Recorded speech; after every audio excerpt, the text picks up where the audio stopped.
While I was rereading the Mockingjay book, it dawned on me that the District 12 tributes that won the games all had very similar characteristics, or at least similar things in common, that made them very unique from other victors. And I think it's no coincidence that the most impactful people in Pan Am come from District 12, even though they are the most impoverished and the most overlooked district. Lucy Gray, Haymitch, Peeta, and Katniss are all people that you would never expect to win, or are not incredibly strong or come from wealthy districts, but rather they're unique. And I think Suzanne Collins makes a very active choice in making sure that these characters are all from District 12. Hey guys, it's therealdeborah, Deborah, student, singer, songwriter, and everything else in between. Welcome back to my channel, where I talk about my favorite TV shows, movies, and books. And today we're talking about the Hunger Games. First common trait between all District 12 tributes were that they all had some sort of charisma, or at least a good story. And using this charisma and or a good plotline or story, they were able to get as much help as possible before they entered the games. This first started with Lucy Gray. Her charisma, her singing, and her personality were able to attract enough attention.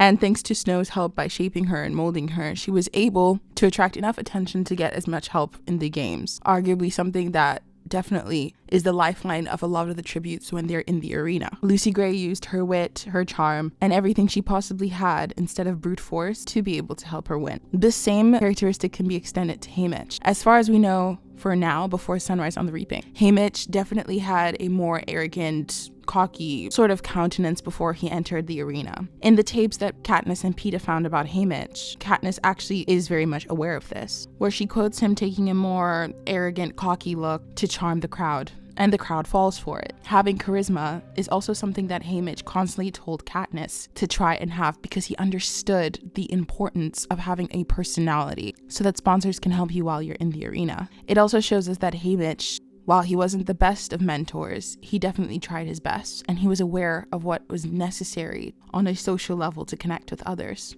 Peeta understands the exact same thing. And so with his charisma, he gives himself and Katniss a great lifeline to be able to hold onto before they enter the arena.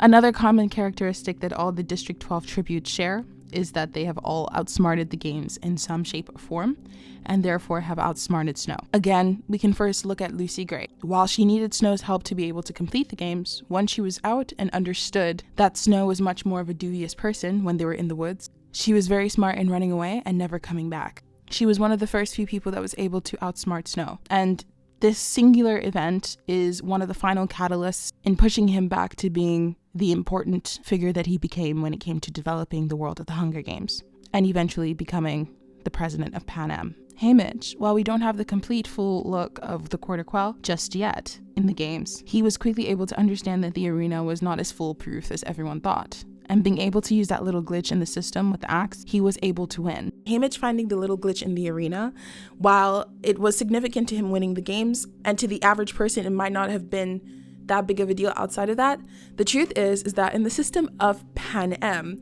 it is built on a very, very fragile premise. It's built on the premise of fear and subordination. And the idea that people feel hopeless and they cannot fight it, they cannot escape it, they cannot leave it, they can never be as powerful as who is in charge in Pan Am.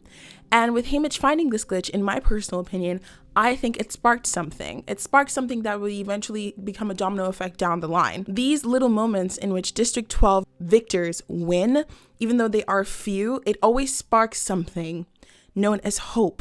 And I like the fact that in the trilogy, this is acknowledged by Snow himself, how he acknowledges that Katniss's presence sparks up hope within the districts.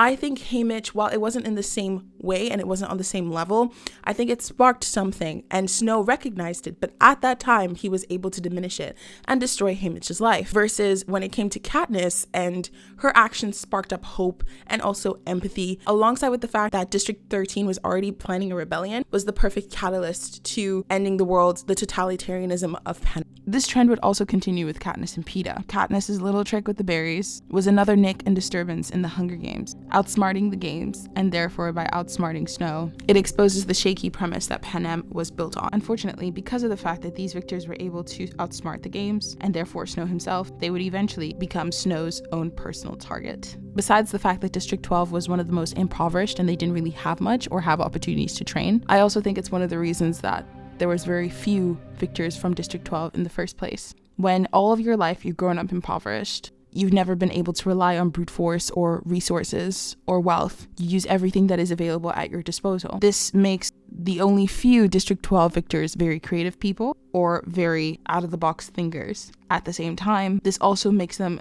Snow's personal target. And every time a victor won from District 12, Snow would make it his own personal mission to make their lives miserable, or to use their memory. With Lucy Gray, as she was able to outsmart him, he banned music within Panem, and everything that had to do with Lucy Gray was never allowed in the games again, a sort of way to try and erase her and her memory. Snow made sure that Haymitch was shown as an example to the other tributes, that if you ever try and outsmart the games, look what will happen to you. He arguably also does this with other victors as well, especially Finnick, but I think with Haymitch, it was much more visible on the outside versus Finnick hid behind the exterior of charisma. Snow always made sure to use people as a personal prop, but I also think that every time he made someone a personal target, he showed his weakness. This is something that he himself in the book Mockingjay and also in the film recognized. My failure was in being so slow to grasp Quinn's plan. I've been watching you, and you watching me. I'm afraid we've both been played for fools. I think with this line, Snow finally realizes that one of his biggest weaknesses was making these district members his own personal target. And it's these 4 times these victors win within District 12 that it tends to affect the world of Panem much greatly. I just wanted to voice my thoughts and opinions, and you guys let me know down in the comments how you guys are feeling. But anyways, thank you guys so much for watching this video. I will be coming up with more. I just wanted to give a short little interlude, especially because I haven't been on my channel in a while. Okay, things are a little bit crazy at school, but I will be trying my best this month, and I will see you guys in the next videos. Okay, bye.